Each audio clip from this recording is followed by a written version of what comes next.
여기가 어디라고 애를 얻고 들어와? 여기가 동네 어린이집이야?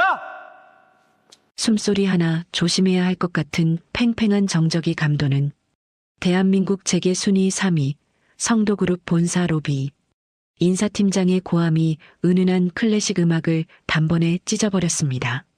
갓돌이 지난 아이를 업은 한 여자가 인사팀장 앞에서 고개를 숙인 채 버티고 서 있었어요. 어린이집이 휴원이라 맡길 곳이 없었어요. 블라인드 공채라고 해서 왔어요. 작업물만 봐주세요. 제발요. 팀장이 혀를 차며 무전기를 꺼내들더니 짧게 내뱉었습니다. 보안팀, 로비로. 이것만이라도 봐주세요. 작업물만 보시면. 지금 행패 부리는 거야? 나가요, 당장! 팀장의 손짓에 양옆에서 달려든 보안 요원 둘이 서진의 양팔을 거칠게 잡아챘고 숨이 턱 막히는 충격에 어깨에 메고 있던 가방 지퍼가 벌어지고 말았습니다. 밤새 한 장 한 장 매만져 온 디자인 시안과 손으로 직접 그린 일러스트 원본, 먹이 번져 있는 콘셉트 노트가 차가운 대리석 바닥 위로 하나둘 흩어지며 사방으로 미끄러져 갔어요. 테이프로 덧붙인 포트폴리오 가방, 앞코가 벗겨진 단화. 그 와중에도 업힌 아이만은 흔들리지 않게 버티는 여자. 한서진 31살. 오늘은 성도그룹 블라인드 공채 최종 면접일. 1년에 단 한 번 학벌도 인맥도 없이 오직 작품 하나로 인생을 뒤집을 수 있는 그날이었어요. 서진이 보안 요원의 소나기에서 필사적으로 몸을 비틀었습니다. 서류만 내게 해주세요. 이것만이라도 제발이요. 양팔이 잡힌 채 바닥에 무릎을 털썩 꿇은 서진은 허리를 굽혀 종이를 한 장 한 장 주워 담기 시작했어요. 구김이 갈라 먼지가 묻을라. 다른 블라우스 소매 끝으로 한 장 한 장 닦아냈습니다. 새벽마다 잠든 지우리의 곁에서 식탁에 엎드린 채 100원짜리 볼펜으로 그려낸 목숨과도 같은 그림들이었거든요. 등에 엎인 지우리가 놀라 칭얼거리기 시작했지만 두 손은 바닥 위의 종이에서 도무지 떨어질 줄을 몰랐어요. 소파에 앉아 차례를 기다리던 지원자들은 서류를 뒤적이는 척 고개를 숙이거나 휴대폰 화면에 시선을 못 박은 채 미동조차 하지 않았습니다. 바로 그때였습니다. 로비 안쪽 깊숙한 곳 전용 엘리베이터의 문이 스르륵 열렸습니다. 로비가 음소거 버튼이라도 누른 듯 일제히 조용해졌고 서진의 양팔을 잡고 있던 보안 요원의 손이 슬그머니 풀렸어요. 안내 데스크 직원이 가장 먼저 허리를 90도로 깊이 꺾었고 소파에 앉아있던 지원자들까지 누가 시킨 것도 아닌데 하나둘 자리에서 일어나 고개를 숙이기 시작했습니다. 잘 닦인 검은 구두가 대리석 위를 스치는 희미한 마찰음만이 로비의 고요 속으로 스며들고 있었습니다. 성도그룹 회장 윤태수, 62. 재계에서 시멘트라 불리는 남자. 한 올의 흐트러짐도 없이 뒤로 단정하게 넘긴 백발. 흠 하나 없이 잘 다려진 짙은 회색 정장. 28년째 단 한 번도 올라간 적이 없는 듯 단단히 다물린 입꼬리. 태수는 어떤 소란에도 눈길 한 번 주지 않겠다는 듯 시선을 정면에 못 박은 채 로비를 가로질러 가고 있었어요. 그런데 바로 그때 바닥을 미끄러져 온 종이 한 장이 태수의 구두 코앞에서 톡 멈췄어요. 무심히 아래로 내려간 태수의 시선이 종이 위에 닿는 순간 따뜻한 색연필 톤으로 그려진 작은 아이가 나비를 쫓고 있는 그림 한 장과 그 구석에 연필로 적힌 시리즈 제목이 그의 눈으로 빨려들었습니다. 아이에게 주고 싶은 것들. 그 한 문장을 읽는 순간 가슴 안쪽에서 무언가가 쿵 울렸습니다. 태수의 걸음이 그 자리에 우뚝 멈췄어요. 태수의 시선이 종이가 흘러온 방향을 따라 거슬러 올라갔습니다. 바닥에 무릎을 꿇은 채 작업물을 한 장 한 장 주워 담고 있는 젊은 여자의 뒷모습이 눈에 들어왔어요. 마지막 한 장을 집어들던 서진이 인기척을 느끼고 천천히 고개를 들어 올린 그 순간 두 사람의 시선이 마치 운명처럼 정면으로 부딪혔습니다. 태수의 눈동자가 한번 크게 흔들렸어요. 왜인지 알 수 없었습니다. 머리는 처음 보는 얼굴이라고 말하고 있는데 심장이 먼저 알아채버린 것 같았어요. 등줄기가 서늘하게 식어갔습니다. 억울함과 간절함이 뒤섞여 파들파들 떨리면서도 그렁그렁 차오른 눈물에도 절대로 숙일 줄 모르는 그 고집스러운 눈동자. 28년 전 기억의 파편이 머리가 아닌 가슴 안쪽에서부터 번개처럼 되살아나고 있었어요. 그 눈매 위로 한 여자의 젊은 시절이 겹쳐졌습니다. 태수는 차마 시선을 끊지 못한 채 그 자리에 굳어버렸습니다. 1초, 2초, 반보 뒤에 서 있던 비서 민혁이 낮은 목소리로 그를 불렀어요. 회장님. 그 한마디에 태수는 가까스로 정신을 차리고 몸을 돌려 전용 엘리베이터 쪽으로 발걸음을 옮겼습니다. 스르륵 열린 전용 엘리베이터 안으로 태수가 발을 들여놓자 묵직한 문이 닫히기 시작했고 그 문틈 사이로 서진의 뒷모습이 한 뼘씩 사라지고 있었습니다. 그런데 바로 그 순간 그대로 닫히려던 문 사이로 잘 닫긴 검은 구두 한 짝이 불쑥 끼어들었습니다. 닫히던 엘리베이터 문이 다시 양옆으로 벌어졌습니다. 저 사람. 몸을 돌린 태수의 시선이 민혁에게 닿았고 평소와 다름없이 건조한 목소리가 그의 입에서 흘러나왔어요. 블라인드 공채 지원자 맞나? 한서진, 디자이너 지원입니다. 태블릿을 확인한 민혁의 답이 떨어지기가 무섭게 평생 들어본 적 없는 말이 태수의 입에서 나왔습니다. 면접은 내가 직접 보겠네. 태블릿을 두드리던 민혁의 손가락이 멈추며 고개를 들어 올려다본 회장의 얼굴은 여전히 어떤 감정도 읽을 수 없는 무표정이었어요. 회장님이 직접이요? 소란의 원인이 지원자라면 내가 확인해야지. 인사팀 임원이 사색이 된 얼굴로 한 발 다가서며 입을 열었습니다. 회장님, 블라인드 공채 최종 면접은 인사위원회에서 33층 회의실 비워. 배석 필요 없네. 태수가 엘리베이터 안으로 들어서자 묵직한 문이 닫혔고 로비에 홀로 남은 인사팀장의 얼굴이 종이장처럼 질려가고 있었어요. 33층 회의실은 서진이 평생 발을 들여본 그 어떤 공간과도 결이 다른 곳이었습니다. 사방이 통유리창으로 서울 도심의 빌딩 숲이 발 아래로 펼쳐져 있었습니다. 길고 매끈한 회의 테이블 위에는 물 한 잔과 서류 한 부가 가지런히 놓여 있었으며 그 맞은편 가죽 의자에는 윤태수 회장이 앉아 있었어요. 서진이 의자를 빼고 그 끝에 조심스레 걸터 앉았고 테이블 건너편의 태수는 서류를 펼친 채 아무 말이 없었어요. 분명 시선은 서류 위에 머물러 있었지만 책장을 넘기던 손가락은 같은 페이지에 못 박혀 있었습니다. 이름 한서진입니다. 그 대답에 태수의 시선이 서진의 얼굴로 올라왔다가 다시 내려갔어요. 포트폴리오는 봤네. 태수가 서류 사이에 끼워져 있던 종이 출력물 한 장을 꺼내 들었습니다. 조금 전 로비에서 그의 구두 앞까지 미끄러져 왔던 바로 그 그림. 아이에게 주고 싶은 것들 시리즈. 전부 직접 그린 건가? 네.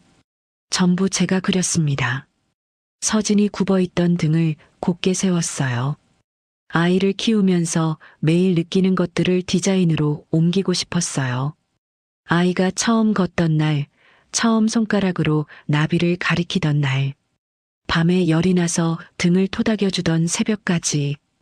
거창한 게 아니라 일상의 순간들이요. 그런 순간들을 눈에 보이는 것으로 만들어주고 싶어서 시작했습니다. 처음에는 떨려 나오던 목소리가 한마디씩 이어질수록 단단해졌습니다.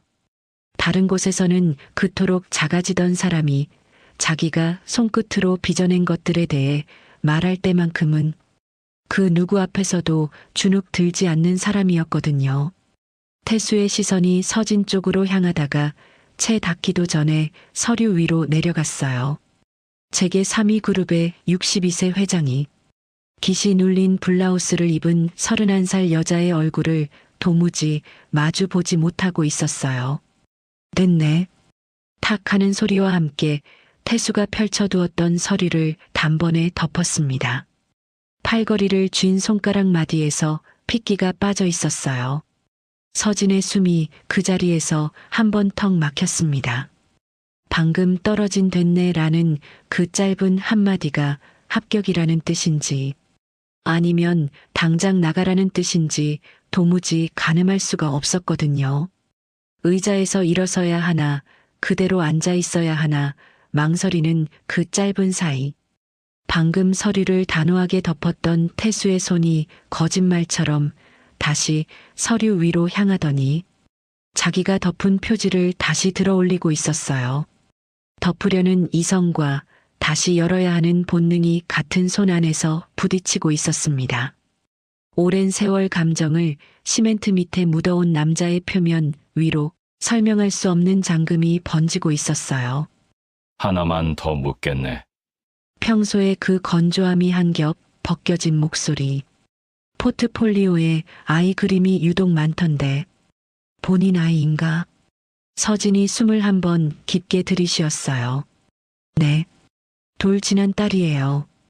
태수의 시선이 올라와 이번에는 서진의 얼굴에 머물렀고 등 뒤에서 지우리의 숨소리가 고요한 회의실로 새어들고 있었습니다. 부모님은 태수가 말을 끊었고 서류 위에 손끝이 접혔다 펴졌어요. 혼자인가? 서진의 눈이 흔들렸지만 목소리만큼은 끝까지 흔들리지 않았습니다. 네. 보육원에서 자랐어요. 태수의 명치가 돌덩이를 삼킨 듯 내려앉았고 턱 근육이 거칠게 꿈틀거렸어요. 주먹을 쥔 서진의 손등에 핏줄이 떠올랐고 코끝이 달아올랐지만 끝내 눈물은 떨어뜨리지 않았습니다. 입 밖으로 꺼내는 말 한마디가 가슴 밑바닥에 돌멩이를 토해내는 일이었거든요. 태수의 어금니가 맞물리는 소리가 회의실의 침묵을 뚫고 서진의 귀에 닿았고 통유리 너머 오후 햇살이 비추고 있었지만 그 빛 아래에서도 태수의 표정은 시멘트 그대로였어요. 됐네. 분명 똑같은 한마디였지만 조금 전과는 결이 사뭇 다른 목소리였습니다. 결과는 유선상으로 통보하겠네. 돌아가게. 서진이 의자에서 일어나 허리를 숙인 뒤 문 쪽으로 걸어갔습니다. 지우리를 한번 토닥이고 문 밖으로 나섰어요. 이제 그 넓은 회의실에 남은 건 윤태수 한 사람뿐이었습니다. 회의 테이블 위에는 서진이 미처 챙기지 못한 작업물 한 장이 덩그러니 놓여 있었어요. 다름 아닌 조금 전 로비 바닥에서 그가 직접 주워들었던 그 그림. 태수가 떨리는 손끝으로 그 종이를 집어들자 그림 위에 아이와 방금 서진의 등에 엎여 곤히 잠들어 있던 그 아이의 모습이 마치 한 장면처럼 그의 눈앞에서 겹쳐지고 있었어요. 보육원에서 자랐다고 했습니다. 혼자라고 했어요. 태수가 그림 한 장을 쥔 채 자리에서 일어났습니다. 최상층 회장 전용 서재. 태수는 고개도 돌리지 않은 채 낮게 말했어요. 잠깐 들어와. 민혁이 이 서재에 발을 들인 건 17년 만에 처음이었습니다.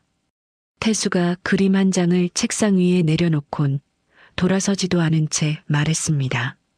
한서진 지원자. 합격 처리해. 그리고 이 사람 출생부터 지금까지 전부 알아와. 보육원 기록까지. 회사 이름 빼고 사설로 아무도 모르게. 민혁의 손끝이 굳었습니다. 17년 동안 받아본 적 없는 지시였거든요. 알겠습니다, 회장님. 민혁이 허리를 숙인 뒤 서재를 빠져나갔고 문이 닫히는 소리가 서재의 고요를 한번 흔들었어요. 홀로 남은 태수의 발이 바닥에서 떨어지지 않았습니다. 시멘트에 금이 가고 있었어요.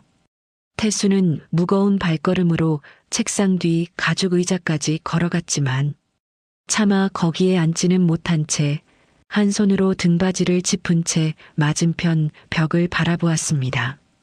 그 벽 한가운데에는 은색 액자 하나가 걸려 있었어요. 액자 속에서 웃고 있는 젊은 여자.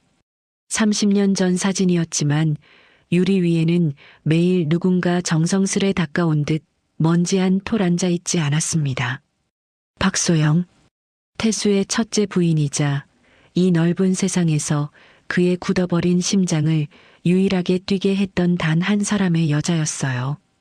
태수의 시선이 소영의 눈매 위에 머물렀어요. 그 눈매 위로 조금 전 회의실에서 고개를 들던 서진의 눈이 겹쳐졌습니다. 눈물이 차올라도 끝내 숙일 줄 모르던 그 눈. 심장이 갈비뼈 안쪽에서 28년 만에 처음으로 크게 한번 뛰었습니다. 똑같아. 거의 들리지 않을 만큼 작은 속삭임. 태수가 떨리는 손으로 책상 서랍을 열자 가장 깊숙한 자리에 28년 동안 자리를 떠난 적 없는 검은 벨벳 주머니 하나가 놓여 있었습니다. 그가 손끝으로 묶여있던 주머니 입구를 풀어내자 그 안에서 작고 가벼운 무언가가 손바닥 위로 사르르 미끄러져 나왔어요. 노란 나비 머리핀. 날개 끝이 세월에 갈라져 있었지만 나비 등에 박힌 유리 조각만큼은 아직 빛을 머금고 있었어요. 목구멍 안쪽이 뜨겁게 조여들었어요. 태수의 엄지가 나비 날개 가장자리를 따라 움직였어요. 수천 번 그래 왔을 손길. 본래는 세트로 2개였습니다. 28년 전 어느 봄날 소영이 동네의 작은 공방에서 직접 골라왔던 것이었어요. 하나는 그 무렵 막 3살이 된 주은이의 머리에 꽂아주고 나머지 하나는 자기가 평생 간직하겠다며 환하게 웃던 그 사람. 소영이 세상을 떠난 뒤 그녀가 간직하던 그 하나가 이 서랍 가장 깊은 곳으로 들어왔고 나머지 하나는 그 운명의 날 사라져버린 어린 딸의 작은 손에 쥐어져 있었습니다. 태수가 고개를 들어 액자 속 사진을 바라보았어요. 소영아. 두껍게 굳어있던 시멘트가 입가에서부터 와르르 갈라지는 소리가 들리는 것만 같았어요. 이번엔 진짜인 것 같다. 가슴이 미어지듯 뜨거워졌고 눈물 한 줄기가 광대뼈를 타고 턱선까지 내려왔지만 태수는 닦으려 하지 않았습니다. 소영의 눈과 머리핀과 서진의 눈매 사이에서 태수는 홀로 서 있었어요. 눈물 자국을 손등으로 문지르고 숨을 고른 뒤 머리핀을 벨벳 주머니에 넣어 서랍 안으로 밀어 넣었어요. 아직이다. 거의 들리지 않는 혼잣말과 함께 서랍이 닫혔습니다. 확인부터 하자. 태수가 의자에 앉아 등을 세우고 턱을 치켜들었어요. 시멘트가 다시 굳어가는 얼굴이었지만 셔츠 칼라 위 작은 얼룩 하나는 아직 마르지 않았어요. 같은 시각 성도그룹 회장 사택 2층 화장대 앞에 한 여인이 등을 곧게 펴고 앉아 거울 속 자신의 얼굴을 들여다보고 있었어요. 잔주름 없는 볼, 흐트러짐 없는 머릿결, 진주 귀걸이까지. 성도그룹 회장 윤태수의 둘째 부인. 최연희 50살. 바로 그때 화장대 위에 놓아둔 휴대폰이 정적을 깨고 짧게 울렸고 화면 위에 뜬 건 저장되지 않은 낯선 번호 하나뿐. 전화기를 집어드는 연희의 손끝에는 다급함이 없었어요. 이 번호의 용건은 늘 거기서 거기였거든요. 사모님. 낯익은 인사팀 정보원의 목소리였습니다. 평소보다 낮게 깔린 목소리가 수화기 너머로 전해져 왔어요. 오늘 로비에서 소란이 있었습니다. 아기를 업고 들어온 지원자를 회장님이 직접 면접 보셨습니다. 화장대를 두드리던 연희의 손가락이 멈췄습니다. 회장님이 직접 블라인드 공채 면접에 얼굴을 비추신 적은 있어도 직접 면접을 보신 적은 한 번도 없었거든요. 한서진이라는 지원자를요. 계속해. 즉시 합격 처리를 지시하셨습니다. 거울 속 연희의 눈이 좁아졌어요. 그리고 수화기 너머로 정보원의 숨소리가 한번 짧게 끊겼습니다. 차마 다음 말을 꺼내기를 망설이는 듯한 호응. 그 사람 출생부터 28년 전 보육원 기록까지 전부 알아오라고 사설 조사를 지시하셨습니다. 회사 이름 빼고 사설로 아무도 모르게. 수행비서 정민혁 씨한테 직접 28년 전 등줄기를 타고 서늘한 것이 흘러내렸습니다. 전화기를 쥔 손가락에 힘이 들어가 핏줄이 떠올랐어요. 작은 속삭임이 그녀의 입술에서 새어나왔고 전화를 잠시 내려놓았습니다. 거울 속 얼굴은 달라지지 않았지만 눈 안에서 무언가가 꺼져가고 있었어요. 저 사람 마음에는 아직도 소용이 있어. 28년을 살아도 못 이겼어. 거울 속 얼굴이 그 한마디에 한번 크게 흔들리며 아래로 처지려던 입술 끝이 가까스로 다시 위로 올라갔어요. 지난 28년 동안 수천 번도 더 해왔을 동작. 연희가 거울에서 시선을 거두며 다시 전화기를 들었습니다. 한서진. 신상 파악, 지금 당장. 연희의 손톱이 전화기 뒷면을 톡 두드렸습니다. 그리고 그 여자 돈줄부터 끊어. 그 한마디를 끝으로 연희는 통화를 끊어버렸습니다. 연희의 시선이 거울 쪽으로 다시 향했습니다. 거울 속 눈은 더 이상 흔들리지 않았죠. 33층 회의실에서 그 면접이 끝난 지 어느덧 일주일째 되는 날. 서진은 원룸 한 구석에 놓인 식탁 앞에 앉아 흩어져 있던 포트폴리오를 한 장 한 장 정리하고 있었습니다. 성도그룹에서는 일주일이 지나도록 연락도 없어 서진은 그저 떨어진 거라고 마음을 접고 있었습니다. 애를 업고 면접장에 들어가 무릎 꿇고 서류를 주워 담던 여자를 뽑아줄 회사가 이 세상 천지에 어디 있겠어요. 숨을 한번 삼키고 포트폴리오를 덮었습니다. 서진이 핸드폰을 열어 통장 잔고를 확인하자 화면에는 두 자릿수의 숫자만이 덩그러니 떠 있었어요. 이번 달 월세가 빠져나가는 순간 그 두 자릿수마저 마이너스로 곤두박질 칠 운명이었습니다.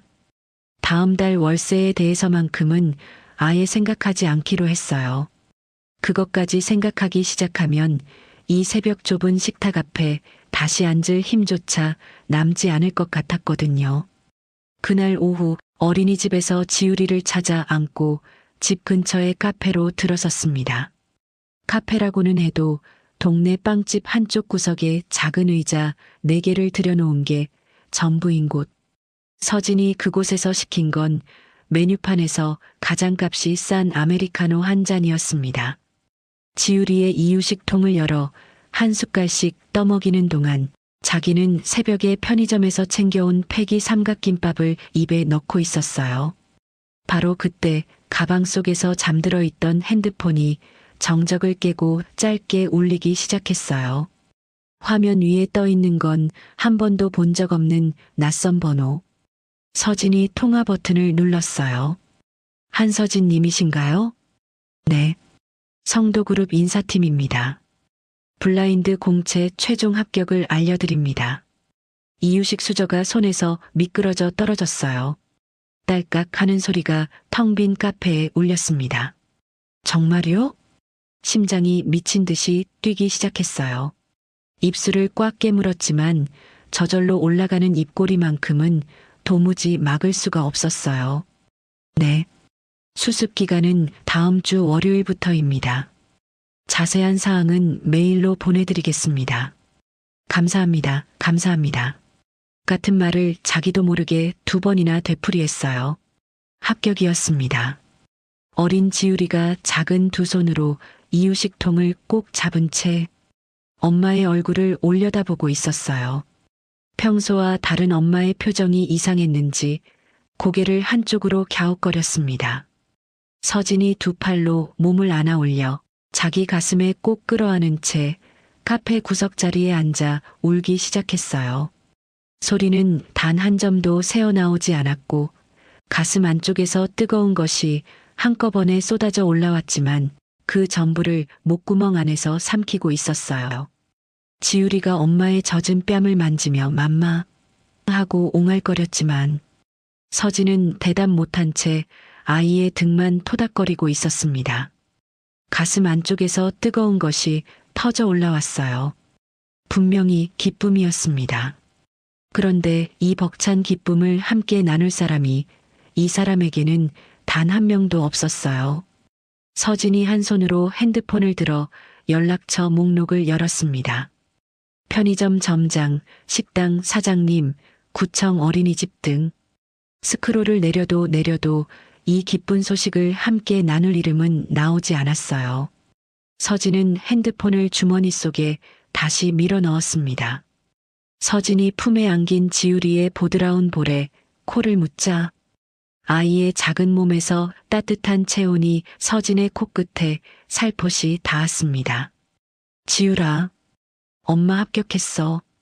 이 아이가 그 말을 알아들을 리 만무했지만 이 넓은 세상에서 서진이 이 벅찬 한마디를 건넬 수 있는 사람이라곤 오직 이 아이 하나뿐이었죠.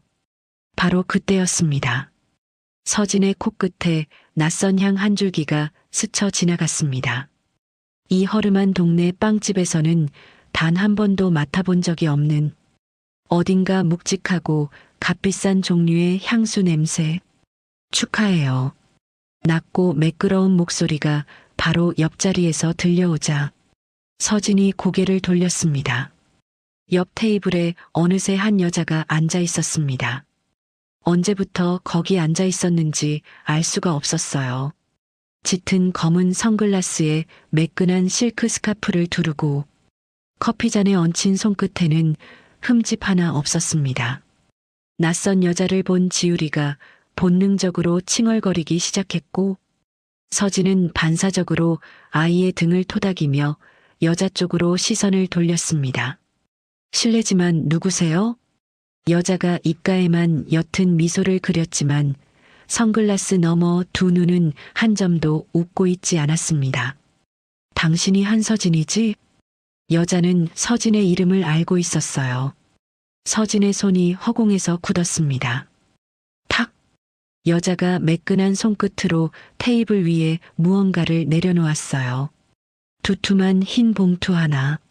살짝 벌어진 봉투 입구 사이로 빼곡하게 들어찬 지폐 다발의 모서리가 비쳐 나오고 있었어요. 이 돈 받고 성도그룹 근처에 얼씬도 하지 마. 서진이 고개를 들어 여자를 마주 보았습니다. 짙은 선글라스에 가려 두 눈은 보이지 않았지만 굳게 담은 입가만큼은 단호했어요. 저는 이런 돈 받을 이유가 없어요. 좋게 말할 때 받아. 여자의 목소리가 한 톤 더 낮게 가라앉았습니다. 서진이 봉투를 다시 여자 쪽으로 밀었습니다. 저는 면접 보고 합격한 겁니다. 돈 받고 나갈 이유가 없어요. 여자는 다시 밀려온 봉투를 서진 쪽으로 밀어보내지 않았어요. 그 대신 자리에서 몸을 일으켜 세웠고 의자가 바닥을 뒤로 밀려나가는 소리가 조용한 카페 안의 정적을 날카롭게 긁어놓았어요. 여자가 서진의 앞을 지나치다 상체를 숙여 귀 가까이 입술을 가져갔습니다. 돌진한 아이가 엄마 없이 크면 안 되잖니? 거의 들리지 않을 만큼 낮은 속삭임. 그 한마디에 심장이 한 박자 멈추는 것 같았어요. 등줄기를 타고 흐르던 식은땀이 그대로 얼어붙었습니다. 서진은 움직이지 못했습니다. 지우리의 칭얼거리는 소리만 카페의 정적을 채우고 있었고 밀어냈던 봉투가 테이블 가장자리에 걸쳐 있었습니다. 서진이 봉투를 집어들고 카페 밖으로 나가 옆에 놓인 쓰레기통 위에 올려두었습니다. 잠든 지우리를 다시 낡은 아기띠에 단단히 묶어 엎는 동안에도 방금 귓가에 닿았던 그 속삭임이 떠나지 않았어요. 돌진한 아이가 엄마 없이 크면 안 되잖니. 단 한 글자의 의심도 없이 명백한 협박이었습니다. 하지만 서진은 예정대로 성도그룹에 출근을 하였습니다. 그런데 출근 둘째 날 점심시간, 같은 시간대에 거의 동시라고 해도 좋을 만큼 짧은 간격을 두고 전화 두 통이 연달아 걸려왔어요.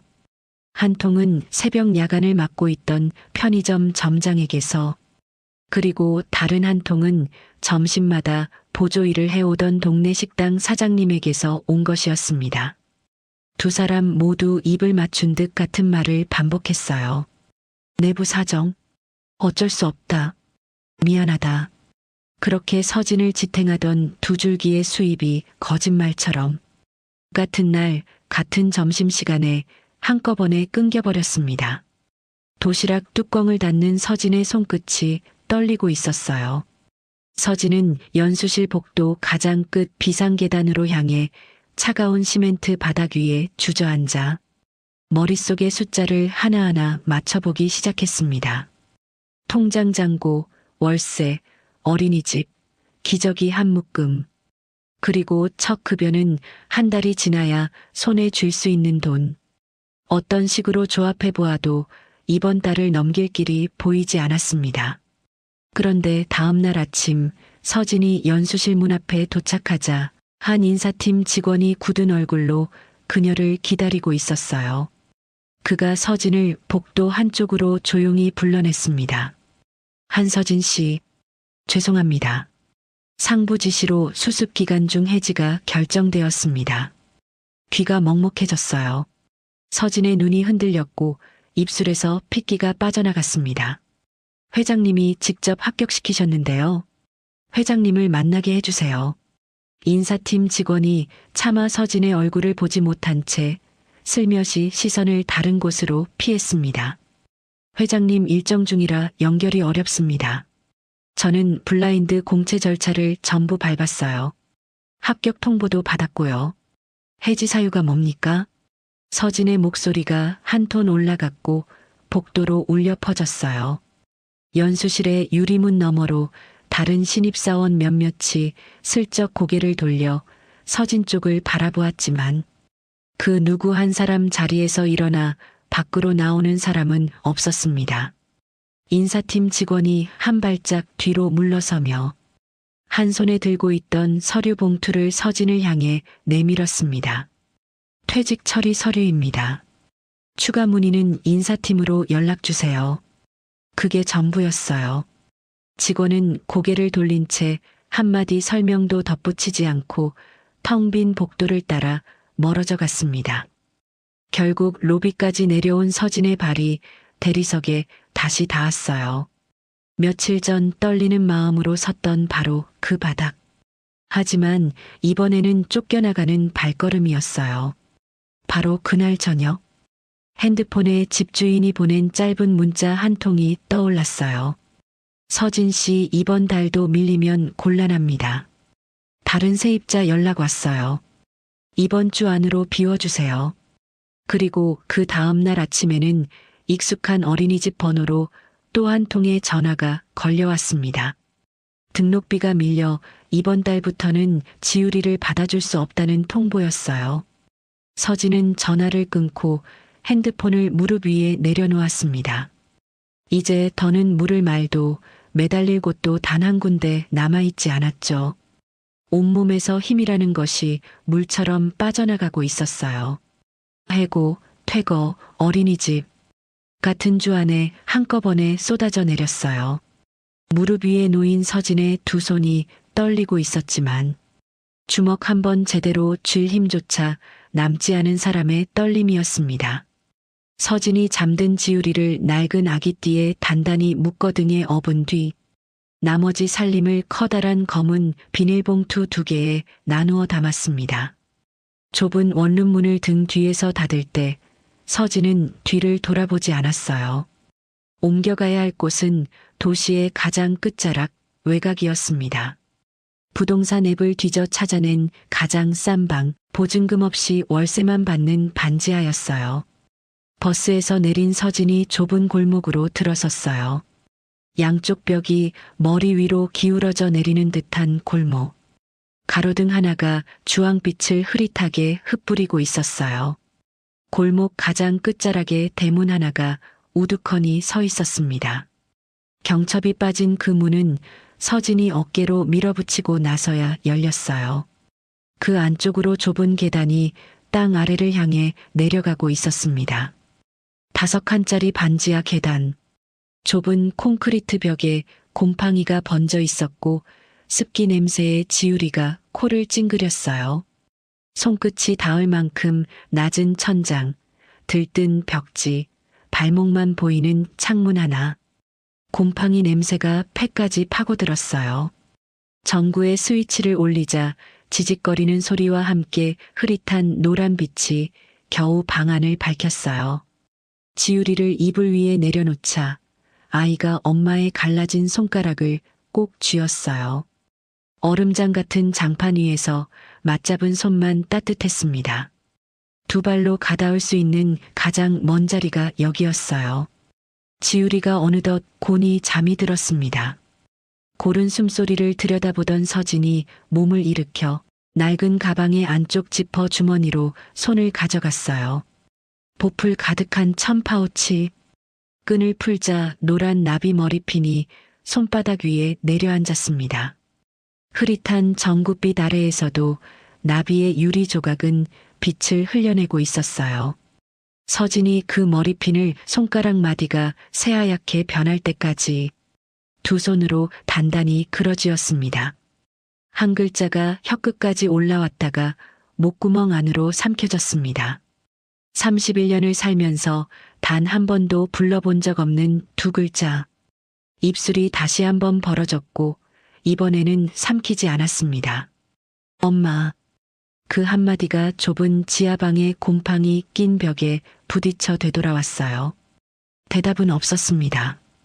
2 글자가 입 밖으로 나오는 순간 명치 안쪽이 맨손으로 쥐어짜이는 것 같았어요. 31년을 살면서 단 한 번도 불러본 적 없는 말이 이토록 뜨겁고 이토록 아플 줄은 서진도 몰랐어요. 나 지금 너무 힘들어요. 이거 하나 쥐고 28년 살았는데 지우리한테는 뭘 물려줘야 할지 모르겠어요. 서진이 몸을 돌려 잠든 지우리의 곁으로 다가갔어요. 머리핀을 지우리의 오므린 손 가까이에 갖다 대보았습니다. 어린 것의 손가락이 잠결에 꼼지락 움직였지만 머리핀에는 닿지 못했어요.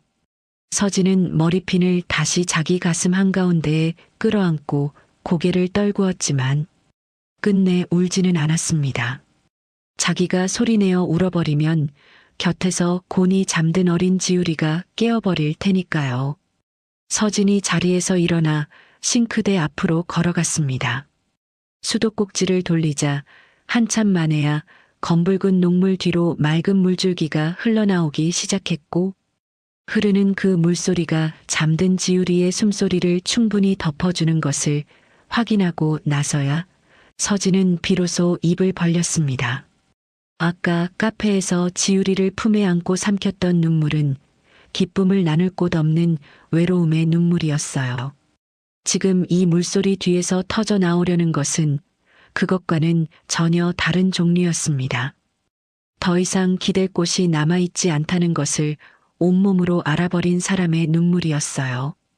입을 벌린 채 숨을 들이마시고 어깨가 크게 들썩였지만 울음소리만큼은 끝끝내 목 밖으로 나오지 못했어요.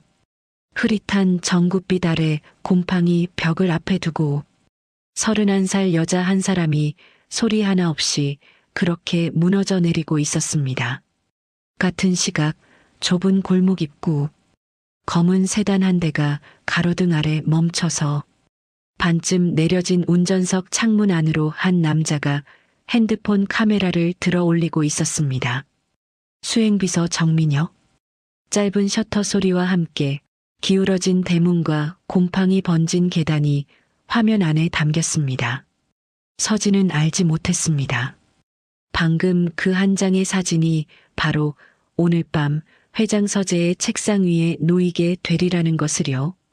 같은 시각 이 도시의 정반대편 성도그룹 회장 사택 2층 최연희의 방 창가에는 짙은 붉은빛의 와인이 출렁이는 잔 하나가 들려 있었습니다. 와인잔을 입가로 가져간 연희의 입꼬리가 올라갔습니다. 이 정도면 회장님 귀에 들어가기 전에 알아서 사라지겠지. 연희가 와인잔을 대리석 탁자 위에 내려놓자 유리와 돌이 부딪히는 맑은 소리가 방 안에 짧게 울렸습니다. 화장대 쪽으로 걸음을 옮기던 연희의 발이 옆벽에 걸린 액자 앞에서 멈춰 섰어요. 앞니가 빠진 채 카메라를 향해 환하게 웃고 있는 4살쯤의 유라. 그 카메라 뒤에 서 있던 사람은 분명 연희 자신이었을 겁니다. 엄마를 정면으로 바라보며 웃던 그 얼굴. 연희의 손끝이 유라의 볼을 쓸어내리듯 액자 유리 위를 스치다가 어느 순간 멈춰 섰어요. 유리 표면 위로 자신의 얼굴이 흐릿하게 비쳐 들어왔거든요. 50살이 된 지금의 얼굴 위로 28년 전 그 밤의 젊은 얼굴이 떠오르고 있었고, 연희는 그 겹쳐진 얼굴에서 좀처럼 시선을 떼지 못했어요. 28년 전 연희가 2살배기 유라의 손을 잡고 이 집의 문턱을 넘어선 것은 박소영이 세상을 떠난 지 꼭 반년이 지난 어느 날이었습니다. 그때 주은이는 3살이었어요. 어느 날 저녁 거실에는 스탠드 불빛이 소파 쪽만 따스하게 감싸고 있었습니다. 넓은 소파에 앉은 태수의 무릎 위에는 토끼 그림이 그려진 잠옷을 입은 주은이가 몸을 폭 안긴 채 그림책을 펼쳐 들고 있었어요. 손가락이 그림을 더듬으며 이건 뭐야? 하고 묻자 태수가 나비야 하고 대답해 주었고 주은이가 나비 이쁘다 하며 까르르 웃자 태수도 따라 웃었습니다. 태수가 웃는 건 오직 주은이 앞에서뿐. 연희가 말을 걸면 고개만 끄덕여주고 유라가 곁에 다가가면 머리를 한번 쓰다듬어 주긴 했지만 죽은 소영의 눈매를 빼닮은 그 아이 앞에서만 나오는 웃음이었죠. 스탠드 불빛이 채 닿지 않는 거실 한쪽 구석, 어두운 카펫 위에는 유라가 인형을 품에 꼭 안은 채 쪼그리고 앉아 아버지 쪽을 바라보고 있었습니다. 아버지가 주은이에게 그림책을 읽어주는 모습을. 유라의 입술이 무어라 달싹였지만 끝내 아무 소리도 새어나오지 못했고 인형의 팔을 잡은 손가락 끝에만 하얗게 힘이 들어가 있었습니다. 연희는 부엌 입구에 서서 그 거실의 풍경을 묵묵히 지켜보고 있었어요.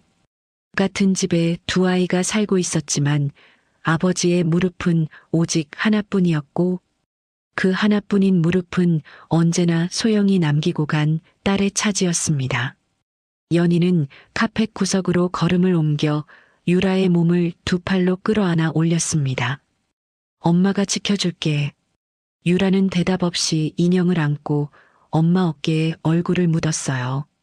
유라를 품에 안고 방으로 사라지는 연희의 발소리는 주은이의 웃음소리에 묻혀 그 누구의 귀에도 닿지 못했어요. 이런 저녁이 벌써 몇 달째 반복되고 있었습니다. 그러던 어느 날 오후 연희가 주은이의 손을 잡고 현관을 나섰습니다. 빨간 원피스에 노란 나비 머리핀이 반짝이고 있었어요. 어디 가세요? 기사가 물었습니다. 놀이공원. 주은이가 가고 싶다고 해서. 안전벨트를 채워주는 연희의 손끝이 떨렸지만 주은이는 알아채지 못했어요. 차가 부드럽게 출발해 시내를 빠져나가기 시작했습니다. 놀이공원 언제 와? 차는 놀이공원과 다른 방향으로 달리고 있었어요. 여기서 좌회전. 기사는 말없이 핸들을 돌렸습니다. 도시 외곽의 한적한 도로변. 낯선 사내 하나가 담배를 쥔 채 서 있었어요. 여기서 세워. 연희가 주은이를 안아 차 밖으로 내렸습니다. 이모, 여기 놀이공원 아닌데? 연희는 주은이의 눈을 외면한 채 사내에게 봉투를 내밀었어요. 약속한 대로. 멀리, 아주 멀리. 이름도 출신도 전부 지워. 사내가 봉투를 받아 안주머니에 찔러 넣으며 짧게 고개를 끄덕였습니다. 걱정 마쇼. 이 바닥에 한번 들어가면 친부모 할애비가 와도 못 찾아. 연희가 주은이 눈높이로 몸을 숙였어요. 주은아, 이 아저씨 따라가면 엄마 만날 수 있어. 알았지? 주은이의 동그란 눈동자가 흔들렸지만 어린아이는 무슨 일이 벌어지고 있는지 알지 못했습니다. 사내가 굵은 손으로 주은이의 손목을 덥석 잡아채자 주은이가 본능적으로 연희 쪽을 돌아보았지만 연희는 이미 등을 돌린 채 차문 손잡이에 손을 얹고 있었습니다. 손가락 마디마디가 하얗게 질려 올라왔고 명치가 돌덩이를 삼킨 듯 내려앉았지만 그 손은 끝내 다시 주은이를 향하지 않았어요. 차가 움직이자 기사가 백미러를 보았습니다. 사내의 손에 끌려가는 주은이가 한번 돌아보았어요. 노란 나비 머리핀이 반짝였습니다. 울지 않는 3살짜리의 마지막 얼굴이었어요. 백미러 속 빨간 원피스가 점이 되었다가 점마저 사라졌습니다. 그동안 연희는 단 한 번도 백미러를 보지 않았어요.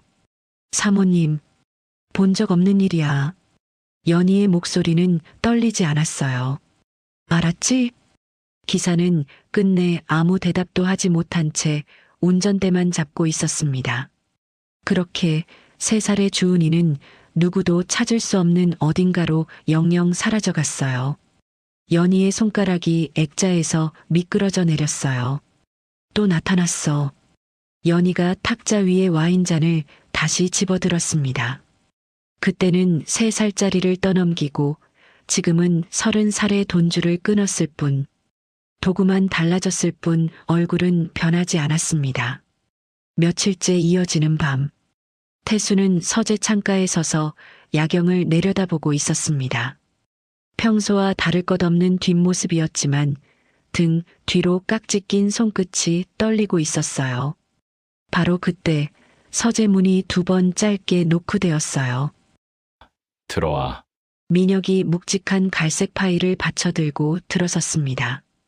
책상 위에 내려놓자 종이 더미가 원목에 닿는 둔탁한 소리가 서재에 울렸어요. 회장님, 나왔습니다. 한서진 지원자 조사 보고서입니다. 태수가 창가에서 몸을 돌렸어요. 스탠드 불빛 아래 놓인 그 갈색 표지 안에는 한 사람의 28년이라는 세월이 통째로 담겨 있었습니다. 파일 위에 손을 얹는 순간 손끝이 떨렸습니다. 수천억짜리 계약서 앞에서도 떨린 적 없던 손이. 태수가 파일을 열어 젖히자 첫 장에는 28년 전 겨울에 누런 보육원 입소 기록, 복사본이 가지런히 끼워져 있었어요. 28년 전 겨울 새벽 낯선 사내 하나가 추정 연령만 3살쯤 되어 보이는 여자아이 한 명을 보육원 정문 앞에 데려다 놓고는 이름도 출신도 일절 밝히지 않은 채 사라져버렸으며 그 아이가 지니고 있던 유일한 소지품은 노란색 나비 장식 머리핀 하나뿐이었다는 짧고 건조한 기록이었습니다. 태수의 손끝이 신원 미상이라는 4글자 위에서 멈췄어요. 심장이 쿵 내려앉았습니다. 자신의 친딸이 이름 석자를 송두리째 잃어버린 순간이 이 4글자 안에 박혀 있었습니다. 태수가 책상 서랍을 열자 손끝이 한 번의 망설임도 없이 안쪽 깊숙한 곳에 놓인 검은 벨벳 주머니를 찾아냈어요. 끈을 풀어 나비 머리핀을 꺼내 입소 기록 종이 옆에 내려놓았습니다. 누런 활자와 실물이 스탠드 불빛 아래 나란히 놓이는 순간 태수의 턱이 부르르 떨려왔고 그 오랜 세월이 한꺼번에 무너져 내리는 것 같았습니다. 태수가 다음 장을 넘기자 2번째 장에는 한 장의 출산 병원 서류, 그러니까 미혼모 등록 기록이 끼워져 있었어요. 아이의 아버지를 적는 칸에는 차갑게 미상이라는 2글자가 박혀 있었고 산모의 보호자를 적는 칸은 텅 빈 채 비어 있었습니다. 그 옆에는 민혁이 직접 자신의 글씨로 써서 붙여놓은 포스트잇 한 장이 얹혀 있었어요. 혼자 입원, 혼자 출산, 혼자 퇴원. 태수는 그 짧은 글자들 위에서 좀처럼 시선을 떼지 못했습니다. 시야가 흐릿하게 번졌어요. 태수가 다시 한 장을 넘기자 세 번째 장에는 클립으로 단단히 고정된 사진 한 장이 끼워져 있었어요. 민혁이 직접 발품을 팔아 찍어온 사진. 그 사진에는 서진의 반지하 입구가 빠짐없이 담겨 있었어요. 민혁이 사진을 가리키며 입을 열었습니다. 현재 거주지입니다. 며칠 전 기록을 확인한 결과 편의점, 식당, 성도그룹 수습, 월세, 어린이집까지 단 한 주 안에 모조리 끊겼습니다. 마치 누군가가 한꺼번에 이 사람의 생계를 통째로 잘라낸 것 같습니다. 제 판단으로는 내부의 조직적인 움직임입니다. 태수의 얼굴이 돌처럼 굳었어요. 연이구나. 사진에서 눈을 떼지 못했습니다. 곰팡이가 검푸르게 번진 콘크리트 계단, 한쪽 경첩이 빠져 비스듬히 매달린 철판 대문. 내 딸이 여기서. 태수는 끝내 파일을 덮지 못했습니다. 파일을 넘길 힘이 남아있지 않았어요. 책상을 짚은 채 고개가 떨어졌고 소리는 새어나오지 않았어요. 민혁이 고개를 돌렸어요. 17년 세월을 이 사람의 바로 옆자리에서 지켜왔지만 회장이 이렇게 무너져 오는 모습을 보는 건 정말이지 처음이었습니다. 태수의 손바닥 위에서 노란 나비 머리핀이 어느새 그의 체온을 머금은 채 데워지고 있었어요. 태수가 눈가를 손등으로 문지르고 숨을 고른 뒤 고개를 들었습니다. 민혁아. 네, 회장님. 보육원 원장, 내일 약속 잡아라. 내가 직접 찾아가겠다. 민혁이 고개를 숙였어요. 유전자 검사도 함께 의뢰할까요? 태수가 손안에 머리핀을 꼭 쥔 채 고개를 가로저었습니다. 검사 따위 받아보지 않아도 나는 이미 알고 있다. 다만 법적으로 필요하다면 그건 나중에 해도 늦지 않아. 지금 당장은 그 아이부터 찾는 게 먼저야. 태수가 머리핀을 양복 안주머니에 넣었어요. 서랍이 아니라 가슴 가까운 안주머니. 민혁이 고개를 숙여 인사하고 서재를 나갔습니다. 홀로 남은 태수가 책상 위 갈색 파일에 손을 올려놓았습니다. 채 3장밖에 넘기지 못한 파일. 나머지 페이지 안에 서진의 28년이라는 세월이 빼곡히 더 적혀 있었지만 태수에게는 그 3장만으로도 이미 충분했습니다. 태수가 의자에 몸을 내려놓고 창밖에 펼쳐진 도시의 야경을 바라보았어요. 저 무수한 도시의 불빛들 가운데 어느 하나가 반지하 단칸방의 외로운 노란 정구라는 사실을 이제 태수는 분명히 알고 있었습니다. 바로 그 시각 성도그룹 회장 사택 2층 연희의 방 안에서 짧고 날카로운 전화벨 소리가 울려 퍼졌어요. 사모님, 방금 조사 보고서가 회장님께 직접 전달됐습니다. 수행비서 정민혁 씨가 손수 들고 들어갔습니다. 화장대를 매만지던 연희의 손이 멈췄어요. 보고서 내용은? 상세한 내용까지는 확인이 어렵습니다. 다만 회장님께서 보고서를 받아보신 직후 곧바로 보육원 원장과의 면담을 지시하셨습니다. 연희의 눈이 좁혀졌습니다.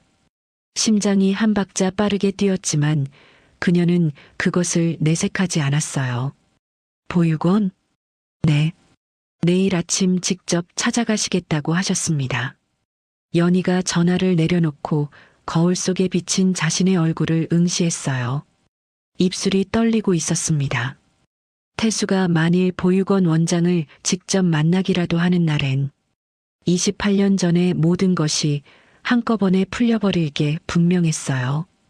입소 기록, 아이가 발견된 경위, 그 노란 나비 머리핀, 그리고 늙은 원장의 기억 속에 아직 잠들어 있을 모든 조각들. 태수가 그것을 두 눈으로 확인하는 순간 그 다음 칼끝은 망설임 없이 연희 자신을 향하게 될 게 뻔했습니다. 연희가 다시 전화기를 들었어요. 보육원 원장 조미경. 내일 아침까지 회장님 절대 못 만나게 막아. 수화기를 내려놓은 연희의 손바닥에 땀이 얇게 배어 있었습니다.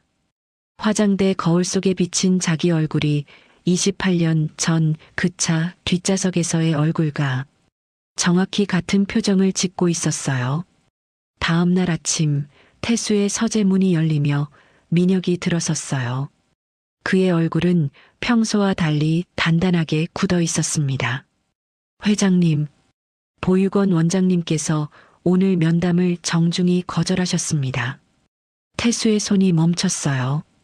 이유가 성도그룹 감사팀에서 후원금 횡령 의혹으로 곧 조사가 들어갈 예정이라는 연락을 어젯밤 받으셨다고 합니다.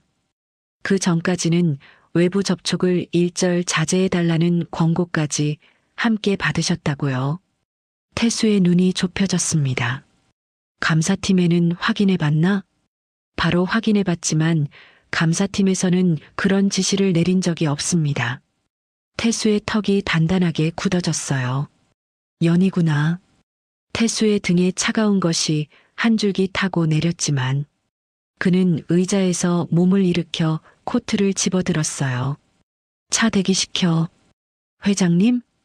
보육원으로 간다. 지금 당장. 민혁의 눈이 흔들렸습니다. 하지만 원장님이 면담을 거절하셨는데 원장이 거절한 게 아니야. 연희가 막은 거지. 태수가 코트를 걸치며 단추를 잠갔어요. 28년 전에 내 딸을 한번 빼앗아간 사람이 이번에도 또 막아서겠다고? 같은 수에 두 번은 절대 당하지 않아. 민혁이 서둘러 서재 문을 활짝 열어젖혔고 태수가 성큼성큼 걸어나갔습니다. 28년을 기다려온 아버지의 단호한 걸음이었어요. 그날 오후 서울 외곽 골목 안쪽에 낡은 보육원이 자리 잡고 있었습니다. 외벽 페인트가 벗겨져 시멘트 속살이 드러나 있었고 간판 글씨는 빛이 발에 흐릿했어요. 다만 담장 너머로는 마당에서 뛰어노는 아이들의 까르르 웃음소리만이 변함없이 넘어오고 있었습니다. 세단이 골목 입구에 멈추고 태수가 내려섰습니다. 경호원 없이 민혁만이 뒤따랐어요. 태수가 고개를 들어 낡은 보육원 건물을 올려다보았어요. 캐시미어 코트와 벗겨진 외벽 사이에 28년의 거리가 놓여 있었습니다. 태수가 녹슨 대문을 밀고 안으로 들어서 마당을 가로질렀어요. 한창 뛰어놀던 아이 하나가 낯선 어른의 인기척에 고개를 들어 태수를 올려다보자 태수의 시선이 그 아이의 동그란 얼굴 위에 잠시 머물렀다가 건물 안쪽으로 옮겨갔습니다. 원장실은 1층 복도 가장 끝에 자리 잡고 있었고 반쯤 열린 문틈 사이로 안에서 보글보글 차를 끓이는 소리가 새어나오고 있었습니다. 태수가 문을 두드리자 안에서 차분한 목소리가 들려왔어요. 들어오세요. 조미경 원장이 자리에서 몸을 일으켰습니다.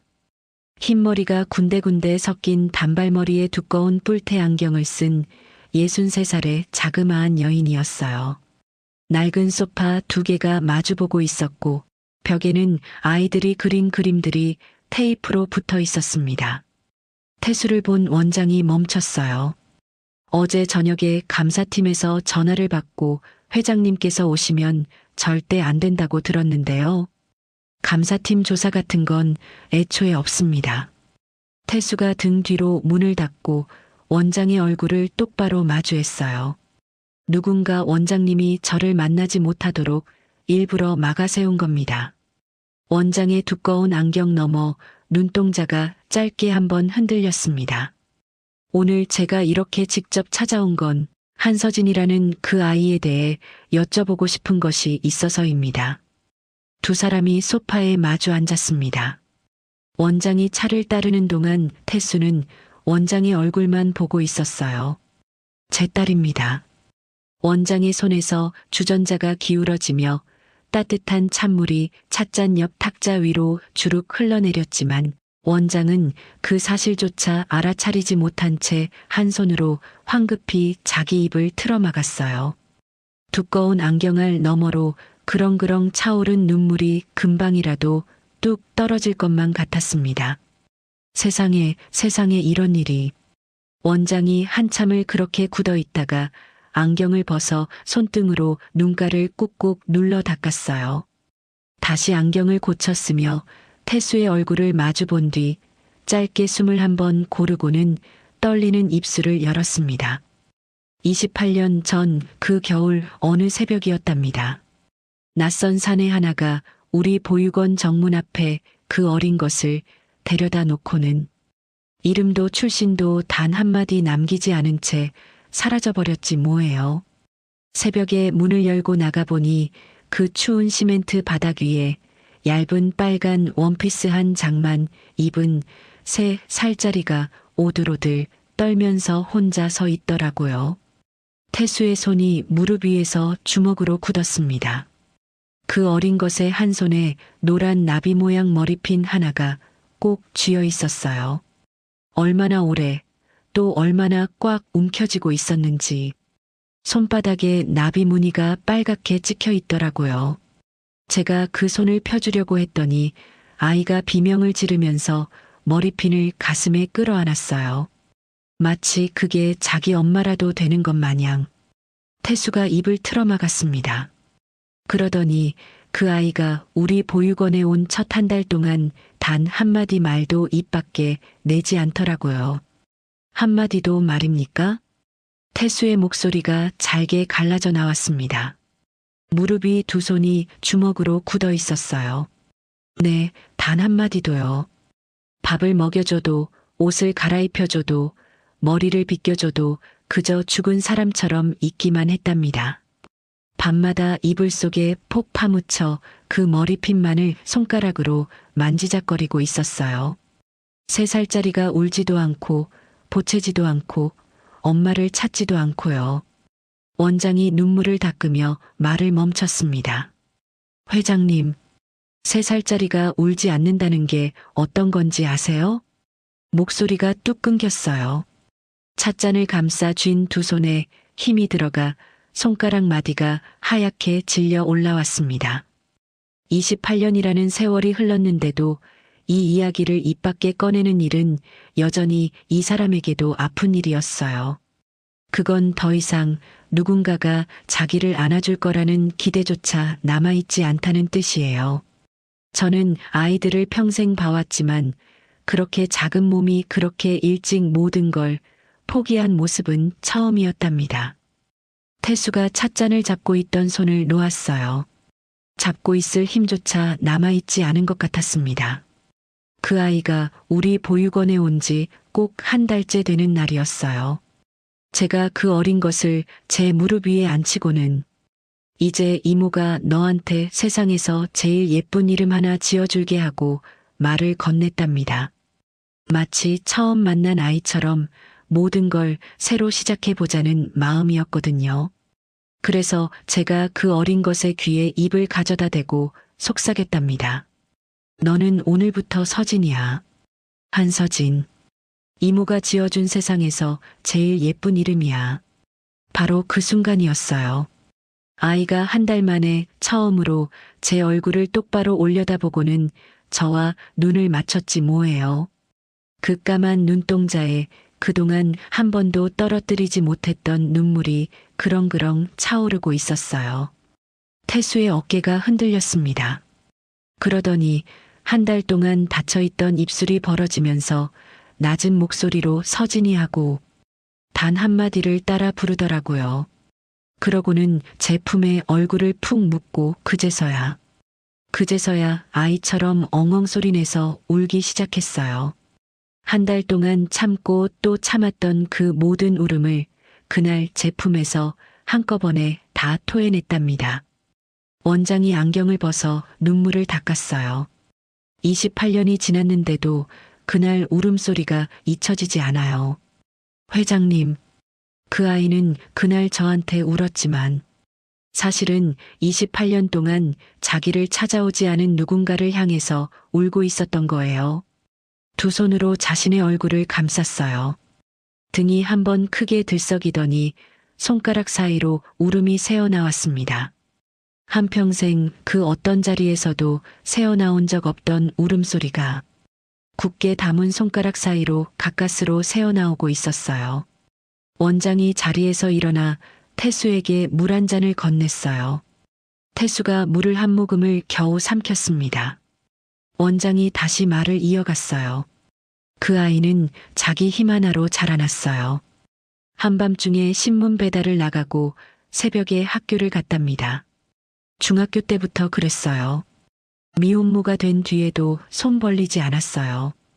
회장님, 제가 그 아이한테 평생 미안한 게 뭔지 아세요? 손을 벌릴 줄 모르는 아이로 키운 거예요. 누구한테도 기댈 줄 모르는 아이로요. 태수의 귀가 먹먹하게 막혀 들어왔습니다. 원장의 입술이 움직이는 것은 보이는데 그 마지막 문장만이 머릿속에서 계속 울리고 있었어요. 원장님, 벌겋게 충혈된 눈가와는 달리 그의 인매만큼은 단단하게 굳어 있었습니다. 제가 28년이라는 긴 세월 동안 단 하루도 그 아이의 아빠였던 적이 없는데 지금 와서 제가 내 아빠라고 한들 그 아이가 저를 받아주기는 할까요? 원장이 태수의 두 눈을 똑바로 마주 보았어요. 두꺼운 안경 너머 그녀의 눈은 여전히 촉촉이 젖어 있었지만 눈빛만큼은 흔들리지 않았습니다. 제가 아는 그 아이는요, 회장님. 평생토록 누군가가 자기를 찾아와 주기만을 묵묵히 기다려온 아이예요. 그러니 지금 당장 그 아이에게로 가세요. 태수가 일어서는데 한참이 걸렸습니다. 다리에 힘이 들어가지 않았거든요. 원장실 문 앞에 다다른 태수가 뒤를 돌아보았어요. 원장님이 제 딸아이에게 이름이라는 걸 처음으로 지어주셨군요. 태수가 허리를 숙였습니다. 그 누구 앞에서도 굽혀본 적 없던 등이 90도로 꺾였어요. 어깨가 떨리고 있었습니다. 원장이 황급히 자리에서 일어나려 했지만 다리에 힘이 풀려 끝내 일어나지 못했어요. 아이고, 회장님. 이건 결코 제가 한 일이 아니에요. 그 어린 것이 자기 힘으로 꿋꿋이 버텨낸 거랍니다.